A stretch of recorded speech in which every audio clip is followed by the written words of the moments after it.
Assalamualaikum warahmatullahi wabarakatuh. Pendengar mengaji yang dirahmati Allah. Alhamdulillah bertemu kembali bersama kami wabil khusus bersama Ustadz Abdul Razak. Assalamualaikum Ustadz. Waalaikumsalam warahmatullahi wabarakatuh. Pripun kabarnya bulan Ramadan ini lancar Ustadz ya? Alhamdulillah. Kita melanjutkan tema spesial kita yaitu percikan Ramadan Mataraman bersama pendekar mengaji yang diasuh oleh Ustadz Abdul Razak yang Ramadan yang ke 1447 Hijriah. Nah, ini melanjutkan agenda spesial kita Ustadz. Jadi sebelum kita masuk ke pertanyaan yang ringan, nah mungkin ada ini tanggapan Ustadz terkait puasa tahun ini. Banyak saudara kita itu di luar sana sedang mendapatkan ujian, terutama memasuki bulan Ramadan ini. Monggo Ustadz. Ya. Bismillahirrahmanirrahim. Assalamualaikum warahmatullahi wabarakatuh. Waalaikumsalam warahmatullahi wabarakatuh. Alhamdulillahirabbil alamin wa bihi nasta'inu ala umurid dunya waddin. Wassalatu wassalamu ala sayyidina Muhammadin wa ala alihi wa sahbihi ajma'in. Rabbi shrah li sadri wa yassir li amri wahlul 'uqdatam min lisani yafqahu qawli. Allahumma inni a'udzubika an adilla wa dhalla aw azilla wa zalla aw azlima aw udlama aw ajala alayya. Allahumma la ilma lana illa ma 'allamtana innaka antal alimul hakim. Wa tub alaina innaka antat tawwabur rahim wa la haula wa la quwata illa billahil aliyil azim. Wa ba'duhu. Alhamdulillah para pemirsa pendekar mengaji rahimakumullah, alhamdulillah kita bertemu kembali pada kesempatan kali ini. Patut kiranya kita bersyukur kepada Allah Subhanahu wa taala yang masih memberikan kesempatan kita bertemu dengan bulan Ramadan, bulan yang penuh dengan rahmat, bulan yang penuh dengan maghfirah, dan bulan yang penuh dengan ampunan serta pembebasan dari api neraka. Sekalipun begitu, kita bisa melihat bagaimana kita berpuasa dalam kesempatan kali ini, sementara saudara-saudara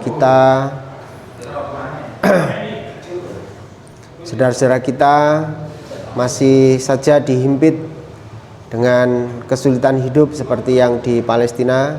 Mudah-mudahan Allah Subhanahu wa taala segera memberikan kemudahan, memberikan kelapangan, dan bersegera memberikan pertolongannya kepada kita dan saudara-saudara kita yang ada di sana dengan diterapkannya syariah dan khilafah di tengah-tengah kaum muslimin. Allahumma amin. Amin. Demikian juga kaum muslimin yang ada di mana saja, para pemirsa pendekar mengaji, jangan lupa pada saat-saat mustajabah di bulan Ramadan ini kita memohon kepada Allah Subhanahu wa taala untuk meminta kepada Allah agar segera diberikan pertolongannya dalam waktu yang sangat dekat. Allahumma amin. Amin. Karena pada bulan Ramadan ini Allah Subhanahu wa taala senantiasa memberikan waktu untuk mengabulkan doa hamba-hambanya sehari penuh tanpa harus menunggu pada malam hari. Karena salah satu doa yang dikabulkan dalam hadis Nabi itu adalah orang yang berpuasa. Makanya ini pada bulan Ramadan ini jangan lupakan doa-doa kita untuk senantiasa memohon kepada Allah Subhanahu wa taala agar Allah Subhanahu wa taala memberikan pertolongan kepada kita untuk segera bisa melaksanakan semua hukum-hukum yang diberikan oleh Allah Subhanahu wa taala dan dibebankan kepada kita itu. Saya kira itu pengantar dalam program pendekar mengaji kita kali ini. Terima kasih Ustadz atas pengantarnya. Maka poin yang saya terima itu adalah jangan lupa kepada pendekar mengaji yang dirahmati oleh Allah. Selain kita berdoa untuk diri kita, keluarga kita, jangan lupa doa khusus kepada saudara-saudara kita yang sedang mendapatkan ujian di luar sana, terutama saudara kita yang ada di Palestina, saudara kita yang ada di Aceh dan di tempat-tempat yang lain. Semoga Allah memberikan segera jalan pintu keluar kepada mereka dan kemudahan, wabil khusus terutama di Palestina, menjadi pertolongan Allah berupa tegaknya syariah dan khilafah untuk membebaskan bumi Palestina. Oh ya Ustadz, ini sudah masuk ini Ustadz, ada beberapa pertanyaan sudah sampai kepada saya ini Ustadz. Ya. Nah ini juga terkait lagi nih, terkait dengan puasa, karena ini biasanya pertanyaan-pertanyaan ringan yang akan menambah penyempurnaan amal-amal ibadah selama kita berpuasa di bulan Ramadan ini. Nah, pertanyaannya sudah masuk ke saya ini Ustadz. Yang pertama, itu bagaimana hukumnya Ustadz? Ini ketika seorang laki-laki mimpi basah di siang hari di bulan Ramadan, itu hukumnya bagaimana Ustadz? Ya. Jadi pada saat bulan Ramadan itu kadang ada saja orang yang capek gitu ya. Karena capek, karena kelelahan, itu kadang-kadang memang bisa menyebabkan seseorang itu akhirnya mengeluarkan kalau dalam bahasa kita itu mimpi basah gitu ya, mimpi basah. Nah, selama itu tidak dilakukan secara sengaja, maka tidak menjadi masalah. Tetapi kalau disengaja lah itu yang bermasalah, ya, karena pengaruh dari tontonan, pengaruh dari lingkungan, akhirnya anak-anak muda terutama ini yang tidak kuat ngempet itu biasa melakukannya dengan sengaja. Nah itu kalau dilakukan dengan sengaja maka dia batal puasanya. Tetapi kalau tidak disengaja itu tidak masalah. Dalam satu hadis yang diriwayatkan oleh Imam Ibnu Majah, pernah satu ketika Ibu Aisyah radhiyallahu anha itu bertanya kepada Nabi sallallahu alaihi wasallam, ya, anil manam, tentang orang yang mimpi basah pada siang hari pada bulan Ramadan. Su'ila Rasulullah sallallahu alaihi wasallam anil manami fi Ramadan. Faqal, maka Nabi sallallahu alaihi wasallam kemudian menjawab, al manamu laisa bisyai'in, kata beliau begitu. Jadi mimpi basah pada siang hari itu tidak dianggap sesuatu, artinya tidak membatalkan puasanya seseorang. Nah, ini hadis diriwayatkan oleh Ibnu Majah. Jadi kalau misalnya ada orang kok seperti tadi yang ditanyakan itu, nah itu ya diteruskan saja puasanya. Karena itu Rasulullah mengatakan al manamu laisa bisaiin. Jadi mimpi basah pada siang hari pada bulan Ramadan itu dianggap tidak apa-apa, bukan suatu yang membatalkan puasa. Jadi seperti itu. Nah, tapi beda lagi kalau misalnya sengaja gitu ya. Kalau sengaja ya ini tentu berdosa dan dia puasanya batal. Saya kira itu untuk mimpi basah. Berarti ketika tidak sengaja itu karena tidur, kalau disengaja itu dalam posisi sadar sehingga membatalkan puasanya. Ngaten ya Ustaz? Ya. Ya, terima kasih. Nah, kira-kira begitu pendekar mengaji yang dirahmati oleh Allah. Jadi memang ini adalah bentuk kedewasaan dari hamba Allah ketika terkait puasa kemudian terjadi mimpi basah di siang hari yang disengaja, maka itu akan membatalkan puasa. Bila terjadi itu tidak disengaja, maka itu tidak membatalkan puasa. Masya Allah. Nah, pertanyaan berikutnya Ustadz. Nah, bagaimana kira-kira jika seseorang itu, ini kan sering terutama bagi kita terkait gosok gigi dan mencicipi makanan. Ya. Nah, terutama untuk mencicipi makan itu kan biasanya terjadi pada ibu-ibu yang menyiapkan menu untuk berbuka, kemudian para koki yang bekerja di restoran gitu kan, atau mereka yang punya bisnis kue gitu kan, mereka harus menjaga standar kue rasanya dan lain sebagainya. Itu bagaimana hukumnya Ustadz ketika mereka berpuasa, kemudian mereka mencicipi makanan dan juga terkait gosok gigi tadi. Ya. Jadi kita bisa melihat fakta ya, fakta bahwa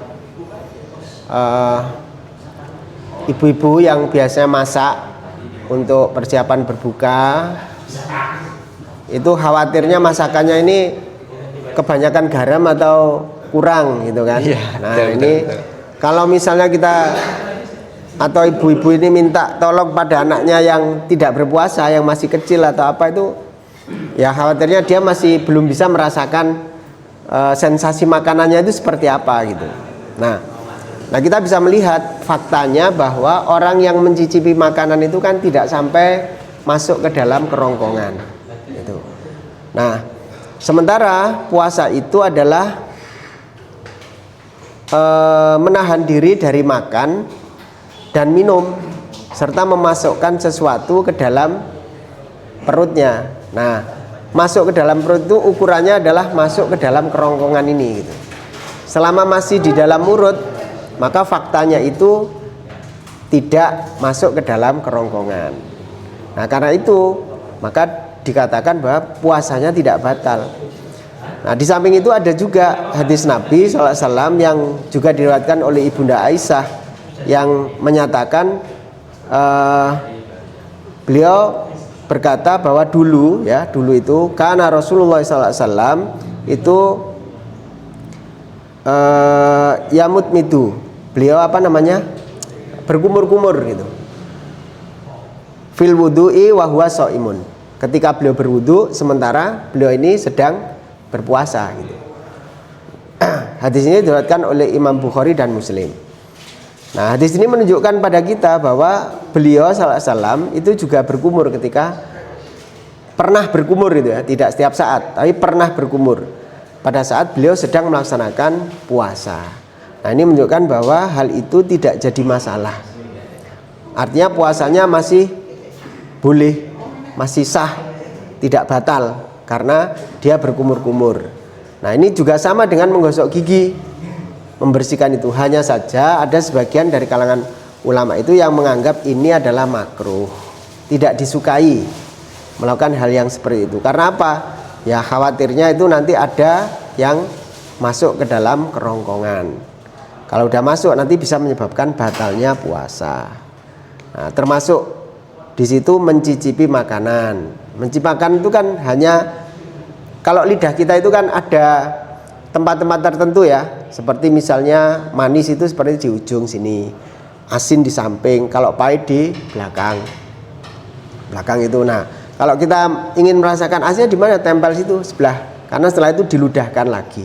Nah, itu sama saja dengan tidak makan kan, hanya lewat di lidah kemudian dikeluarkan lagi. Nah, selama seperti itu maka tidak jadi masalah puasanya. Di samping itu juga tadi sebagaimana yang pernah dilakukan oleh Rasulullah SAW yang diceritakan oleh Ibunda Aisyah bahwa beliau pernah berkumur-kumur sementara beliau ketika itu sedang berpuasa, dan itu beliau tetap melaksanakan puasanya. Jadi seperti itu. Nah, oleh karena itu maka bagi para ibu yang mempersiapkan makan untuk berbuka puasa, nah ini tidak jadi masalah. Tidak jadi masalah mencicipi makanan selama nyicipinya tidak 1 sendok dilek kabeh atau tertelan. Nah, itu nanti sekalipun tidak sengaja tertelannya tetap batal karena dia memasukkannya itu dengan secara sengaja gitu. Tertelan gitu, bolak-balik nyicipi terus kelelek gitu. Mergo ditakoni anake gak sengaja ngomong kelelek. Nah, itu kan bisa jadi gitu, atau kaget pas nyicipi gitu ada coro sing jeblok, kaget akhirnya makanannya masuk ke dalam tenggorokannya dan tertelan. Nah, itu bisa menyebabkan puasanya menjadi batal ya. Jadi seperti itu. Ya, terima kasih Ustadz. Jadi bagi para ibu-ibu ya, para pendengar mengaji yang dirahmati Allah, terutama ibu-ibu ya yang berkecimpung di dapur menyiapkan menu berbuka untuk keluarganya, atau para pengusaha yang menyiapkan kue untuk usahanya, atau para chef di restoran. Jadi mencicipi makanan hukumnya boleh, asal ada kehati-hatian jangan sampai masuk ke dalam kerongkongan. Nah, itu akan menyebabkan batal puasanya. Nah, terima kasih Ustadz Abdul Razak. Nah, berikutnya Ustadz, ini yang menarik kadang itu apa? Ini apa? Mual, terus kemudian terjadi muntah. Nah, kondisi berpuasa ini kadang kita naik bis karena kita nggak terbiasa dengan bau apa itu di dalam bensin solar gitu ya. Seperti itu, kemudian terjadi mual, muntah, itu bagaimana hukumnya puasa kita, Ustaz? Ya. Nah, ini biasanya kalau menjelang akhir-akhir puasa Ramadan itu kan banyak yang mudik ya. Betul, atau banyak yang pada bepergian untuk pulang kampung, yang ada yang seminggu sebelum itu udah pulang. Nah, ada juga anak-anak itu yang sekalipun udah dewasa, kadang naik kendaraan itu tetap gak kuat gitu. Tetap gak kuat, mabuk. Atau ada juga orang yang kerjanya itu nyari ikan, naik perahu, anaknya ikut mabuk. Nah, padahal ketika itu puasa. Nah, selama itu tidak disengaja dan tidak dilakukan supaya keluar sesuatu dari dalam lambungnya itu, maka puasanya tetap sah. Nah, ini dan ini berdasarkan hadis yang disebutkan di situ, man dzara'ahul qai'u falaisa alaihi qadaun. Barang siapa yang tidak sengaja, dzara' itu ya tidak sengaja atau tidak bisa menahan ya, tidak sengaja muntah, falaisa alaihi qadaun, maka baginya tidak ada kodok puasanya ya. Waman istaqo'a, barang siapa yang muntah secara amdan, secara sengaja, fal yakdi, maka dia berkewajiban untuk mengkodoknya, mengganti puasanya. Oleh karena itu orang yang muntah karena kondisi naik kendaraan atau naik perahu, atau memang ada saja itu ya, bau apa gitu, tahu-tahu dia muntah nggak kuat, bau selokan atau apa gitu. Nah, itu secara tidak sengaja karena memang lingkungannya seperti itu kemudian menyebabkan dia muntah, maka bagi orang yang seperti ini tetap saja lanjutkan puasanya. Jadi tidak jadi masalah bagi orang yang mengalami gejala-gejala muntah asal tidak sengaja tadi itu, sebagaimana yang disebutkan tadi, man dzara'ahul qai'u falaisa alaihi qadaun. Barang siapa yang tidak sengaja muntah, maka tidak ada kodok baginya puasanya. Saya kira itu ya. Terima kasih Ustaz Abdul Razak atas jawabannya. Jadi teman-teman pendengar mengaji yang dirahmati oleh Allah, jadi ketika terjadi muntah kepada kita, terutama bagi para pemudik ya, mungkin mabuk atau mungkin karena bau di dalam bis itu tidak cocok dengan kondisi badan kita, sehingga muntah itu yang tidak disengaja, maka kesimpulannya adalah tidak membatalkan puasa. Ya, dengan catatan muntahnya tadi itu jangan ditelan lagi gitu. Kan biasanya ada di mulut, eman-eman gitu kan. Nah, itu. Jadi sudah di atas ya, ditelan lagi. Apalagi ditambahi air minum itu, diombani ben bersih kumur-kumur. Ya. Terus nggak ini supaya nggak bau atau apa, lah ono karen-karennya dilek, lah itu batal puasa. Itu yang menyebabkan batal. Itu ya. Nah, terima kasih Ustaz Abdul Razak. Nah, jadi ini adalah menarik untuk kita bahas ya. Nah, karena terlihat itu sepele, tetapi kita perlu tahu mana yang batasan yang hingga itu sengaja dan tidak sengaja. Karena ada hal yang sepele tapi seperti tadi, makan, mencicipi makanan, ya, memang itu kan disengaja untuk dicicipi. Tapi karena ada satu hal yang lain ketika mungkin kaget sehingga masuk menyebabkan batal. Ya. Seperti itu.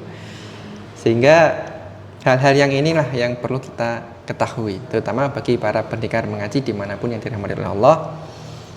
Nah, berikutnya Ustadz ini, termasuk saya sendiri tuh kadang ketika ikut nenek itu kan dekat sungai ya. Jadi kalau bulan puasa itu kan siang itu biasanya lemes gitu. Nah, kesenangan saya itu kan berendam di sungai gitu kan, berlama-lama. Itu bagaimana Ustadz? Seandainya kita berenang sering mandi ya untuk mendinginkan badan, itu bagaimana hukumnya ketika kita sedang berpuasa ini? Jadi hal-hal yang seperti itu sebenarnya adalah perbuatan-perbuatan yang mubah. Artinya boleh, dan kita bisa kembali merujuk kepada definisi puasa itu apa, yaitu yang membatalkan puasa itu kan masuknya barang ke dalam mulut. Ke dalam mulut dan lubang-lubang yang ada ini secara sengaja gitu. Yang semuanya tadi itu dilakukan dalam rangka untuk apa ya? Supaya badan kita menjadi lebih segar, kenyang, tidak haus dan sebagainya itu tadi. Nah, itu kalau misalnya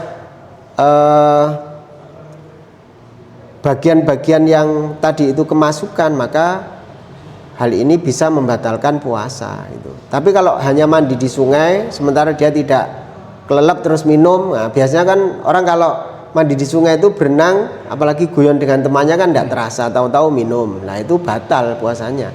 Tapi selama dia hanya mandi saja, ya itu tidak masalah gitu. Tidak masalah. Karena memang tidak ada sesuatu apapun yang masuk ke dalam mulutnya gitu. Dan itu tidak membatalkan puasa.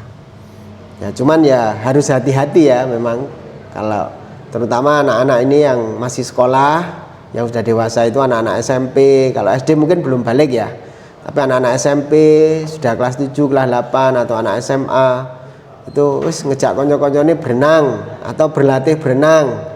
Nah itu hati-hati, karena bagaimanapun namanya berenang itu umek karo banyu. Nah kalau sudah bermain dengan air itu ya sok-sok itu mesti ketelan itu. Sengaja atau tidak itu sok-sok mesti ketelan. Nah kalau ini tidak dikatakan tidak sengaja, wong memang sengaja masuk ke dalam air kok diarani nggak sengaja, ya tetap sengaja gitu. Sama dengan orang nyicipi tadi itu, menyengaja nyicipi tapi kan tidak masuk. Sama dengan berkumur, menyengaja berkumur tapi kan tidak masuk. Nah, jadi seperti itu. Nah, oleh karena itu bagi adik-adik terutama yang ini biasanya pada minggu-minggu atau hari-hari tertentu, seminggu sekali atau seminggu 2 kali itu ada berlatih berenang. Nah, puasa-puasa ini untuk nyeger ke awak gitu. Biasanya juga ini berenang. Terutama sekarang kan masih musim hujan ini. Kadang hujan-hujanan juga. Nah, itu didilat, dilek, nah itu juga sama, enggak boleh. Enggak boleh gitu. Tapi kalau air ludah gimana Ustaz? Ya boleh, wong ludah itu di dalam kok. Aslinya di dalam terus dilek ya. Tapi masuk hati ngumpul ke ludah terus dilek kan ya. Nah itu ya. Sekalipun itu tidak membatalkan puasa karena memang sudah ada di dalam gitu. Nah, jadi seperti itu Ustaz, selamat. Oh, iya. Yeah. Berarti memang kalau terkait ludah tadi memang terkait hukumnya berbeda. Iya. Hukum zatnya berbeda dengan air ya, Ustaz. Air yang dimasukkan dari luar. Kalau ludah kan memang sudah ada di lidah kita gitu. Sudah ada di. Betul. Nah, satu lagi Ustaz, untuk satu lagi pertanyaan terakhir ya. Bagaimana ketika kita sedang berpuasa kemudian kita lupa?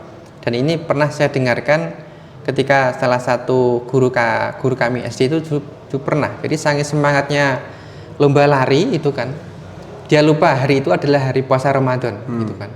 Tapi panitia menyiapkan makanan, dia langsung minum dan makan gitu kan. Nah itu bagaimana Ustaz?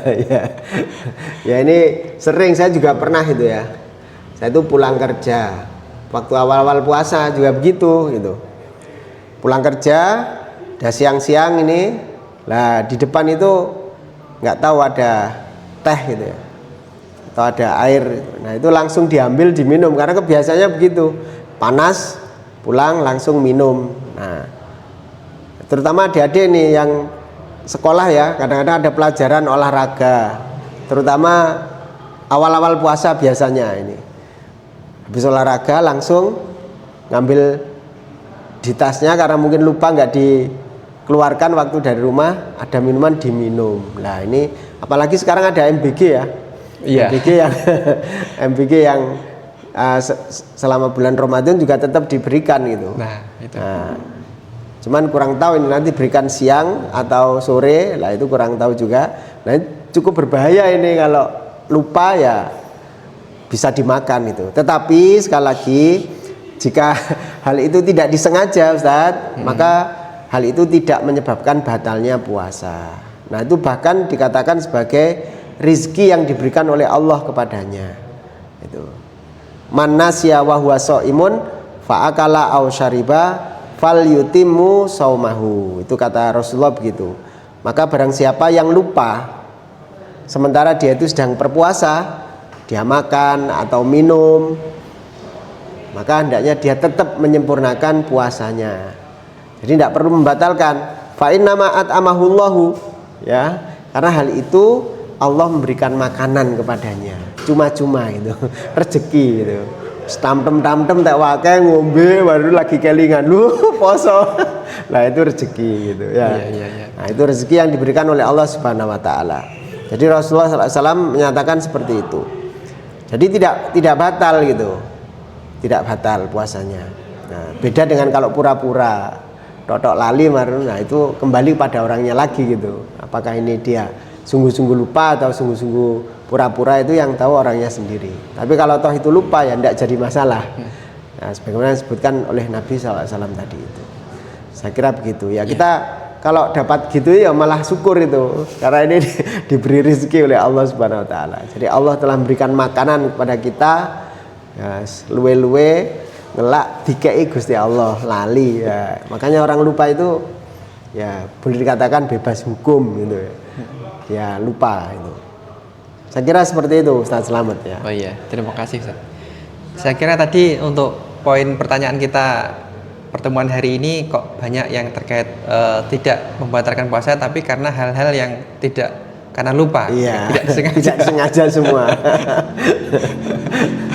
Oh iya, pendengar mengaji yang dirahmati Allah dimanapun Anda berada, alhamdulillah pertemuan kali ini kita sudah membahas sekitar 6 pertanyaan yang sekiranya ini sangat penting bagi kita sebagai seorang muslim di bulan Ramadan ini agar ibadah kita itu terlaksana dengan sempurna.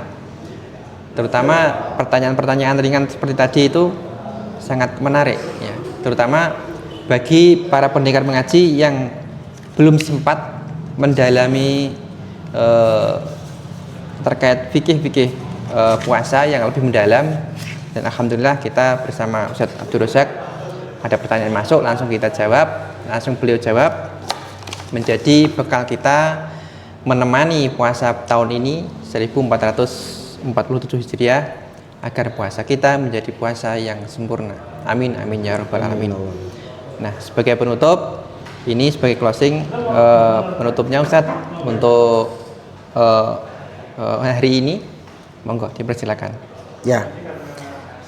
Baik, alhamdulillah para pemirsa pendengar mengaji, alhamdulillah kita masih tetap diberikan kekuatan oleh Allah Subhanahu wa taala. Mudah-mudahan Allah Subhanahu wa taala semakin menguatkan keimanan kita, memberikan kekuatan kepada kita untuk melaksanakan aktivitas-aktivitas yang diwajibkan kepada kita dalam rangka untuk memenuhi amal pada bulan Ramadan ini. Karena pada bulan Ramadan ini sebagaimana disebutkan oleh Rasulullah SAW, idza jaa Ramadanu futihat abwabul jannah. Jadi pintu-pintu surga itu dibuka seluas-luasnya. Artinya apa? Pintu-pintu kebaikan itu dibuka seluas-luasnya oleh Allah Subhanahu wa taala. Bukan hanya pada malam hari, tetapi 24 jam bulan Ramadan itu pintu-pintu surga itu dibuka oleh Allah. Pintu-pintu kebaikan itu dibuka oleh Allah, dan Allah wa ghulliqat abwabun nar, menutup pintu-pintu neraka. Oleh karena itu, jika misalnya di dalam hati kita ini, di dalam diri kita ini masih ada serpihan-serpihan kecil yang tertinggal dari keinginan-keinginan untuk melaksanakan kemaksiatan-kemaksiatan yang menyebabkan pintu neraka itu terbuka. Nah, ini pada bulan Ramadan ini Allah Subhanahu wa taala menutup itu. Menutup itu. Nah, oleh karena itu, mari kita dengan menggunakan kekuatan energi kita semaksimal mungkin untuk memanfaatkan bulan Ramadan pada tahun ini. Saya kira itu, Ustaz Slamet, closingnya. Terima kasih. Saya kembalikan kepada Ustaz Slamet. Terima kasih Ustaz atas closingnya. Oh ya, pendekar pengaji yang dirahmati Allah oleh Allah dimanapun Anda berada, kita di sesi terakhir. Insya Allah kita akan bertemu lagi di sesi berikutnya, yaitu di Pendekar Mengaji Channel dengan di tema yang khusus di bulan Ramadan ini, yaitu percikan Ramadan Mataraman. Dan insya Allah nanti kita akan bertemu lagi menjawab pertanyaan-pertanyaan ringkas bersama Ustadz Abdul Razak. Assalamualaikum warahmatullahi wabarakatuh. Waalaikumsalam warahmatullahi wabarakatuh.